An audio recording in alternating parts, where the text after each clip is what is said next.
जब कोई महिला प्रेग्नेंट होती है और पहली बार डॉक्टर से मिलने जाती है तो डॉक्टर कैसे पता लगा लेता है कि एक्सपेक्टेड डिलीवरी डेट बेबी का जो है कौन सा होगा, मतलब कौन सा वो डेट होगा जिस डेट पे डिलीवरी ऑफ बेबी को हम एक्सपेक्ट कर सकते हैं।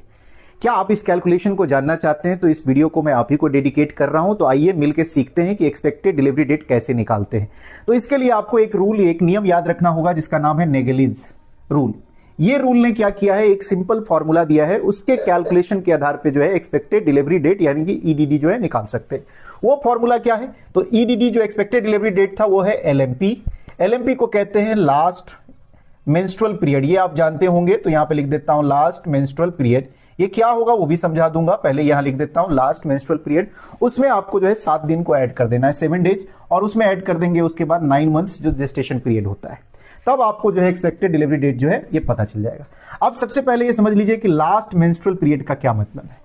लास्ट का मतलब है जो लास्ट टाइम में जो उसका मेंस्ट्रुअल का पहला दिन है, मान लो कि उसको पीरियड हुआ है कब, 5 जनवरी को। तो यहां पे मैं लिख देता हूं कितने तारीख को, 5 जनवरी 2025 को मैं मान लेता हूं कि उनका क्या हुआ है, पीरियड हुआ है। तो ये लास्ट पीरियड का डेट है। तो यहां पे देखिए लास्ट मेंस्ट्रुअल पीरियड का डेट क्या हो गया, ये 5 जनवरी 2025। अब अकॉर्डिंग टू दिस फॉर्मूला क्या करना है, अगर आपको ईडीडी निकालना है तो आपको सिंपल क्या करना होगा, एलएमपी हो गया कौन, 5 जन। तो 5 जन 2025 में जो 2025 है इसमें आप 7 डेज जोड़िए, और उसके बाद आपको जोड़ना होगा क्या, 9 मंथ्स। तो यहां पे क्या देखेंगे, अगर दोनों को जोड़ देंगे तो ये दोनों जोड़ के क्या आ जाएगा, तो ये आपका आ जाएगा, इक्वल करेंगे तो 7 और 5 क्या हो जाएगा, 12।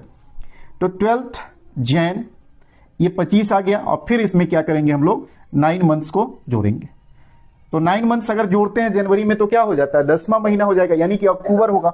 तो ईडीडी जो होगा, ईडीडी अगर आप देखेंगे, फाइनली ईडीडी देखोगे तो ये हो जाएगा आपका 12 अक्टूबर 2025। ये आपका जो है एक्सपेक्टेड डिलीवरी डेट होगा, इसको आप नोट कर लीजिए। ऐसे ही जो है कैलकुलेट करते हैं। तो आपको एक चीज क्या याद रखना है कि एक्सपेक्टेड डिलीवरी डेट है, यानी कि ये एक्यूरेट नहीं है, ओनली 4 से 5% ऑफ बेबी का ये इतना जो है आ जाएगा।